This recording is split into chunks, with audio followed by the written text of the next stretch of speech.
Hello guys, எல்லாருக்கும் வணக்கம். இன்றைக்கி நம்ம எங்கே போகிறோம்னு சொல்லி பார்த்தீங்கன்னா பஹ்ரைனோட தென்கிழக்கு எல்லை பகுதியை தான் நம்ம இன்னும் பார்க்க போகிறோம். அதாவது நம்ம இப்போ ஹித்துலேருந்து போயிட்டுருக்கோம். இப்போ தென்கிழக்கு எல்லை பகுதி அப்படின்னு பார்டர்னு சொல்லாது நீங்கள் என்னென்னு பீச் தான். அதாவது நம்ம காஷ்மீர், இந்தியா காஷ்மீர் போல இல்லை, இது பார்டர் தான். இங்கே எப்படி 4 பக்கமும் கடல், இது ஒரு குட்டி தீவு. அதனால் 4 பக்கம் கடலாக இருக்கிறதுனால நம்ம தென்கிழக்கு பகுதி எல்லை பகுதியில் இருக்க கடற்கரைக்கு போகிறோம். அங்கே இருக்கிறது வந்து அஸ்ரி பீச்சுக்கு தான் நம்ம இன்னும் போக போகிறோம். அஸ்ரி பீச்சுன்னு சொல்லிவிடுது பஹ்ரைனில் இருக்க மொஹரக் மாகாணத்தில் உள்ள ஒரு அல்ஹித்துன்ற பகுதியில் இருக்க ஒரு கடற்கரை தான் அஸ்ரி பீச். இது வந்து பஹ்ரைனின் தொழில்துறை மற்றும் கப்பல் துறையில் முக்கிய பங்கு வகிக்கிறது. இந்த பீச் அஸ்ரி பீச்சுன்னு சொல்லக்கூடிய பேர், அஸ்ரி பீச்சு பக்கத்தில் உள்ள Arab ship building and repair yard என்னும் கப்பல் கட்டும் மற்றும் பழுது பார்க்கும் நிறுவனத்தில் வந்தது தான் இந்த அஸ்ரியின் இந்த பேர். இந்த அஸ்ரி நிறுவனம் 1977ஆம் ஆண்டு பஹ்ரைனையும் மற்ற வளைகுடா நாடுகளையும் சேர்ந்த கூட்டமைப்பால் நிறுவப்பட்டது. இது கப்பல் பழுதுபார்க்கல் மற்றும் கப்பல் கட்டுதல் துறையில் பஹ்ரைன் வளர்ச்சிக்கு ரொம்ப முக்கியமான நிறுவனமாகும். இது அஸ்ரி பீச்சுக்குன்னு தனி வரலாறு இல்லை. அப்படி தனி வரலாறு இல்லைன்னாலும் இது வந்து மொஹரக் சொல்லக்கூடிய வரலாற்று முக்கியத்துவம் வாய்ந்த ஒரு இடத்துக்கு பக்கத்தில் இருக்கிறதுனால இது நல்ல ஃபேமஸ். இந்த மொஹரக்குன்னு சொல்லுது ஒரு காலத்தில் பஹ்ரைனோட தலைநகராக, அதுவும் இல்லாமல் இந்த முத்து மீன்பிடி துறை மூலம் உலக அளவில் புகழ் பெற்றதாக இந்த இடம். இந்த பகுதியில் வந்து பஹ்ரைன் முத்து பாதை என்ன சொல்லக்கூடிய யுனெஸ்கோ உலக பாரம்பரிய களமாக அறிவிக்கப்பட்ட இடமும் இங்கே உள்ளது. இந்த கடற்கரை வந்து இன்னொரு பொழுதுபோக்கு தளமாக பயன்படுத்தப்படுகிறது. இப்போ வந்து பொதுமக்கள், பயணிகள் இங்கே தங்கியிருந்து கடற்கரை வீசக்கூடிய காற்றையும் அழகையும் அனுபவிச்சுட்ருக்காங்க. இந்த பீச் வந்து இந்த சில இண்டஸ்ட்ரியல் ஏரியா பக்கத்தில் இருக்கிறதுனால கொஞ்சம் கொஞ்சம் தூய்மை கொஞ்சம் குறைவாக இருக்குங்கிறது குறிப்பிடத்தக்கது. சுருக்கமாக சொல்லணும்னா அஸ்ரி பீச் வந்து ஒரு பாரம்பரிய இடம் கிடையாது. ஆனால் அது வந்து பஹ்ரைன் நாட்டோட கப்பல் தொழில்நுட்ப வளர்ச்சியும் மொஹரக் பாரம்பரியத்தில் அங்கீகரிக்கத்தக்க இடமாகும். தொழில்துறையுடன் இணைந்த ஒரு கடற்கரை கிராமம் சொல்லுது இந்த அஸ்ரி பீச்சை நம்ம சொல்லலாம். அப்படிப்பட்ட இந்த அஸ்ரி பீச்சை நம்ம என்ன பாடுறதுன்னு பார்க்க போகிறோம். அதாவது அந்த கப்பல் இருக்கக்கூடிய துறைமுகம் இதில் தான் நம்ம இன்னும் பார்க்க போகிறோம். அது போகும்போது இருக்கக்கூடிய வழியில் இருக்க இந்த இண்டஸ்ட்ரியல் ஏரியா எல்லாம் நம்ம பார்த்துட்டு போவோம். அந்த பக்கம்தான் நம்ம அந்த சிமெண்ட் ஃபேக்ட்ரி இருக்குது. எல்லாம் சிமெண்ட் ஃபேக்ட்ரி எல்லாம் அங்கே தான் இருக்குது. அதுபோல் மண், இந்த ஜல்லி, என்சாண்டு என்ன பாருங்கள், இது சிமெண்ட் ஃபேக்ட்ரி. இது தான் அல்ட்ராடெக் சிமெண்ட் ஃபேக்ட்ரி தான் இதை தான் நீங்கள் இப்போ நம்ம பார்த்துட்டு போகிறோம். இங்கே பாருங்கள் எவ்வளோ பெரிய கம்பெனி, இதெல்லாம் ஃபேமஸ் சிமெண்ட்டுகளாகும். இந்த ஃபேக்ட்ரிகளும் அந்த பக்கம்தான் இருக்குது. எல்லாமே இங்கே மொத்தத்தில் இந்த ஏரியா வந்து இண்டஸ்ட்ரியல் ஏரியா தான். பாருங்கள் எப்படி இருக்குதுன்னு சொல்லிட்டு. இது அல்ட்ராடெக் சிமெண்ட். இது போல் எல்லா கம்பெனிகளும் இந்த லைனில் தான் இருக்குது. அதே போல் நம்ம என்சாண்டு, பீசாண்டு, இந்த மண் திரிக்குது, ஜல்லி, இது க்ரஷரு, அதெல்லாம் ஏகப்பட்டது இந்த பக்கம் தான் இருக்குது. நம்ம இன்னெல்லாம் பார்த்துட்டு அந்த பார்டரில் இருக்க கப்பல் வரக்கூடியதும் பார்க்கலாம். அதுபோல் இங்கே இண்டஸ்ட்ரியல் ஏரியாங்கிறதுக்காக இந்த ஃபேக்ட்ரியில் மட்டும் இல்லை, இங்கே வந்து எண்ணெய் கிணறுகளும் இங்கே நிறைய இருக்குது. அது நம்ம இன்னும் போகும்போது எல்லாமே இன்னும் கிளியராக பார்க்கலாம். மேக்ஸிமம் இங்கே எல்லாம் பெரிய பெரிய ஃபேக்ட்ரிகள் தான். அதாவது இந்த ரெடிமிக்ஸு, இந்த காங்கிரீட் நான் பாருங்கள், இப்போ நம்ம இனி பார்க்க போகிறது இது வந்து ரெடிமிக்ஸ் ஆகும். அதாவது நம்ம காங்கிரீட் கலவையெல்லாம் கொண்டு போகல. இப்போ நம்ம ஊர்களில் இதெல்லாம் இப்போ வந்துட்டு இருந்தாலும் இந்த ரெடிமிக்ஸு இது எல்லாமே இந்த பகுதியில் தான் இருக்குது. இதெல்லாம் பார்க்கறதெல்லாம் பெரிய கம்பெனிகளாகும். ஏன்னா அந்த ஜல்லி, மண் இதெல்லாம் ரெடி பண்ணதெல்லாம் இந்த லைனில் தான் இருக்குது. இப்போ நம்ம பார்க்குறது ரெடிமிக்ஸ். இனி போக இதே கம்பெனிகள் நிறைய கம்பெனிகள் இருக்குது. நான் பார்த்துட்டுலாம் இது அடுத்தது. இப்படி நம்ம போக ஒன்று ஒன்றா பார்த்துட்டு போகல. ஃபுல்லாக ஃபேக்ட்ரி தான் இந்த பக்கம்.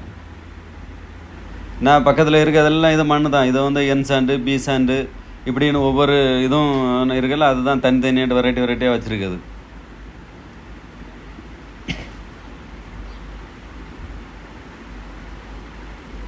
இங்கெல்லாம் நம்ம அஸ்ரி பீச்சுக்கு போகணுன்னு சொன்னாக்க பஸ் வசதியும் உண்டு. பஸ்லேயும் போகலாம். அதில் பீச்சு இது வந்து ஃப்ரீ பீச் ஆகும். இங்கே வந்து மற்ற நாடுகளில் மற்ற இடங்களை போல் பீச்சில் எல்லா பீச்சும் ஃப்ரீ பீச்சு கிடையாது. ஒவ்வொரு நிறுவனத்துக்கு உட்பட்ட பீச்சுகளாக தான் இருக்கும். இங்கே பஹ்ரைன் நாட்டில் வந்து ஃப்ரீ பீச்சும் உண்டு. நீங்கள் அதை ஃப்ரீ பீச்சு வந்து தேடி தான் பார்த்து போகணும். அந்த வகையில் இந்த அஸ்ரி பீச் வந்து ஃப்ரீ பீச்சு தான். இப்போ நம்ம அந்த அஸ்ரி பீச் தான் போயிட்டுருக்கும் இருக்கக்கூடிய அந்த இதில் தான் நம்ம ஃபேக்ட்ரி, சிமெண்ட் ஃபேக்ட்ரி இதெல்லாம் நம்ம பார்த்துட்டு போகிறோம். இது எல்லாமே ஃபேக்ட்ரி தான்.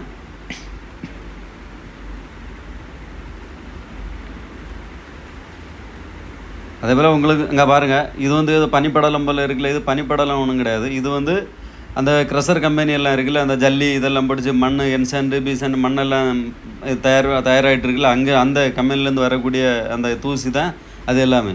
இது நம்ம போகும்போது முன்னாடி இருக்க வர வண்டிகளோட நமக்கு தெரியாது, அந்த அளவுக்கு அது ஒரு புகைமூட்டமாக இருக்கும். அப்போல்லாம் இது இந்த நான் ஒரு தெரியுது பாருங்கள், பார்ப்போம் அந்த கம்பெனியை பார்க்கலாம். வேறு இந்த கம்பெனி வந்து ஏற்கனவே இதுவும் இதே மண் பண்ண நம்ம ஊரில் எல்லாம் ஐஆர்இன்னு சொல்லிட்டு சொல்லுவாங்களே, அதே போல் உள்ள கம்பெனி தான் அது.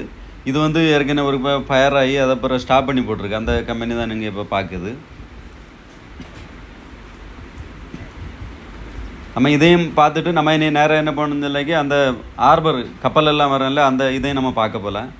ஆர்பர்னு சொல்லியாச்சுன்னா நம்ம ஊரில் இருக்கிறது போல் பெரிய பெரிய ஆர்பர் அப்படி ஒன்றும் இருக்காதுங்க. இதெல்லாமே இந்த பகுதி இந்த ஏரியா எப்படின்னு சொல்லியாச்சுன்னா கப்பல்லேருந்து வரக்கூடிய மெட்டீரியல் எல்லாமே இங்கே தான் வந்து இறங்கும். ஃபஸ்ட்டு இங்கே வந்து இறங்கின பிறகு இங்கே இருந்து தான் அடுத்தது மார்க்கெட்டுக்கெல்லாம் போகும். இப்போ மனாமா இருந்தாலும் சரி, பெரிய பெரிய இதுக்கு பஹ்ரைன் நாட்டுக்கு புழக்கத்துக்கு வர்றதே இங்கே வந்து இந்த இப்போ நம்ம ஊரில் ஆர்பரில் வந்து வர்றது போல் இங்கே வந்து இதான் ஆர்பர். இங்கே இருந்து தான் அடுத்தது நான் வண்டிகளெல்லாம் பார்க்குறீல்ல, இங்கே இருந்து தான் அடுத்தது எல்லாம் வெளியே போகும் சாதனங்கள் எல்லாம். ஏன்னா நம்ம இப்போ வந்து இப்போ அஸ்ரி பீச்சுன்னு சொன்னால் இப்போ நம்ம இப்போ அஸ்ரி பீச்சுக்கு போகல. இப்போ நம்ம அஸ்ரி பீச்சு நம்ம ஏற்கனவே நிறைய வீடியோ போட்டிருக்கோம். அஸ்ரி பீச்சு பார்க்காதாலும் நம்ம சேனலில் பார்த்துடுங்க. இது வந்து அஸ்ரி பீச்சு பக்கத்தில் இருக்க அந்த கப்பலெல்லாம் வந்து இறங்கக்கூடிய சாதனங்கள் வரல, அந்த இடத்துக்கு தான் நம்ம இப்போ வந்துகிட்டு இருக்கோம். இப்போ நீங்கள் அந்த பார்த்துருக்க வண்டிகள் எல்லாமே இங்கேருந்து வரக்கூடிய லோடெல்லாம் அன்லோடு பண்ண உள்ள வண்டிகள் தான் இது. இந்த சரக்கு ஏற்றி போய்ட்டு வர உள்ள வண்டிகள் தான் இந்த வண்டியெல்லாம் ட்ரக்ஸ் எல்லாமே அது தான் லோடு பண்ண உள்ளது தான். இப்போ நம்ம இந்த பகுதியில் நம்மளோட ஒரு நண்பர் ஒரு ஆள் உண்டு, நீ அவரையும் கூட்டிகிட்டு நம்ம இனி போகலாம். இனி அந்த கப்பல் இதெல்லாம் நம்ம பார்க்க போகலாம். நண்பர் தான் நான் நிற்காரு. இனி அவரை கூட்டிகிட்டு இனி நம்ம கப்பல் வரக்கூடிய இடத்த நமக்கு நேராக பார்க்க போகலாம். சரியா? அப்போல அஸ்ரி பீச்சு நம்ம நிறையா போட்டிருக்கோம். இது அஸ்ரி பீச்சு அஸ்ரி பகுதி தான். அஸ்ரியில் இருக்க அதாவது ஆர்பர். இது ஆர்பர்னு சொன்னால் நம்ம ஊரில் இருக்கிறது போல் ஆர்பர் போல் இருக்காது. இது வந்து ஒரு சிம்பிளாக சின்ன இது டைப்பில் தான் இருக்குது. நம்ம அதை பார்க்கலாம். இது எல்லாமே அங்கே ஒர்க்கிங் உள்ள அக்காமடேஷன் உண்டு. எல்லாம் பெரிய பெரிய அதாவது பில்டிங் வேலைக்கு தேவையான சகல மெட்டீரியலும் இங்கே தான் வந்து இறங்கும். ஃபஸ்ட்டு இங்கே வந்து இறங்கி தான் இங்கே இருந்து தான் எல்லாமே வெளியே எக்ஸ்போர்ட் ஆகும். அந்த இடங்கள் தான் இது. நம்ம அதை பார்த்துட்டு தான் நம்ம அங்கே போக போகிறோம். பீச்சுக்கு போகலாம். அதுபோல் இங்கே அது அவுட்ரு ஏரியா, ஆனால் இருந்தாலும் இங்கேயும் அந்த ஒர்க்கர்ஸுக்கு உள்ள சூப்பர் மார்க்கெட் இருக்குது. எல்லாமே இங்கே எல்லா வசதிகளும் எல்லா இதுவும் இங்கே இருக்குது. ஏன்னா அது வெளியே வந்து பார்த்தா நமக்கு தெரியாது. நம்ம உள்ளே போகிறதுக்கு நமக்கு நேரம் இல்லை. நம்ம அது இன்னொரு அடுத்த வீடியோவில் நம்ம இன்னும் தெளிவாக பார்த்துக்கலாம். இப்போ அந்த நண்பரை கூப்பிடுறதுக்காக தான் நம்ம இப்போ உள்ளே வந்தோம். உள்ளே வந்துட்டு இனி நேராக இனி அங்கே போயிட வேண்டியதான். இந்த பக்கம்தான் கிங்டம் கம்பெனி, ஏரோடோஸ் கம்பெனி, கவாலனி கம்பெனி, அதாவது கான்ட்ராக்ட் கம்பெனி, இப்படி எல்லா கம்பெனிகளும் இங்கே தான் இருக்குது. அதாவது ஒரு பில்டிங் கட்ட தேவையான சகலமும் இந்த மெட்டீரியல் ரெடி பண்ணது வர எல்லா கம்பெனிகளும் இந்த பக்கம் தான் இருக்குது. அதே போல் ஹாலோ பிளாக் ரெடி பண்ண கம்பெனி, அதை நீங்கள் பார்த்தில்ல வரக்கூடிய நம்ம வழியில் நம்ம பார்த்ததில்ல அந்த பொடியாக பறக்குது, அதெல்லாம் வந்து இன்டர்லாக் செய்யக்கூடிய கம்பெனிகளாகும். அதாவது நம்ம இந்த இதெல்லாம் பொடிச்சு பவுடர் ஆகும்போது தான் அந்த தூசியாக படருது. எல்லா அந்த மாதிரிப்பட்ட கம்பெனிகள் எல்லாம் இந்த பக்கம் தான் இருக்குது. அப்போ நம்ம இதை பார்த்துட்டு நேராக இனி ஆர்பருக்கு தான் போகிறோம். அதாவது ஆர்பர்னால் சிறிய ஆர்பர் தான். அதுபோல் இந்த வீடியோ கொஞ்சம் பெருசாக இருந்துன்னு சொல்லுதுன்னா நம்ம இனி அடுத்த பாட்டில் மீதி பார்க்கலாம். அதுபோல் வீடியோ பாருங்கள். இந்த வீடியோ உங்களுக்கு பிடிச்சிருந்தால் லைக் பண்ணுங்கள். தொடர்ந்து நம்ம கூட இருங்க. இனி நம்ம நேராக ஆர்பருக்கு போகலாம். ஆர்பருக்கு கப்பல் இங்கே தான் இந்த மெட்டீரியல் எல்லா சாதனங்களும் அதே போல் கம்பி இந்த மாதிரி உள்ள மெட்டீரியல் பில்டிங் கட்ட தேவையான சாதனங்கள் எல்லாமே கப்பலில் வந்து வரும். கப்பலில் வந்து இங்கே வந்து தான் எல்லாமே வெளியே அவுட்புட் ஆகும். நம்ம எல்லாத்தையும் பார்க்கலாம். பாருங்கள், வீடியோவில் தொடர்ந்துருங்க. இந்த பகுதி ஒன் ஸ்டாப் ஷாப் அப்படின்னு சொல்லக்கூடிய பகுதி, பஹ்ரைன் இன்வெஸ்ட் வாஃப், அந்த பகுதி தான் நம்ம இப்போ போயிட்டுருக்கோம். 1.7 மில்லியன் சதுர மீட்டர் பரப்பளவு கொண்டது தான் இந்த பகுதி. இந்த பகுதி ஹிட்டு தொழில்துறை பகுதியில் தான் அமைஞ்சிருக்கு. இது வந்து ஷேக் ஹலீஃபா பின் சல்மானின் புதிய துறைமுகம்.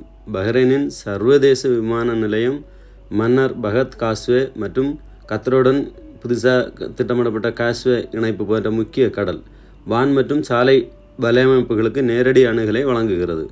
இதன் விளைவாக தான் இந்த பொருட்களை எளிதாக ஏற்றுமதி செய்யவும் இறக்குமதி செய்யவும் இந்த இதில் முடியும். அதனால தான் இந்த தளவாட தேவைகளெல்லாம் குறைகின்றன. இது நேரடி செலவுகளாக மொழிபெயர்க்கும்.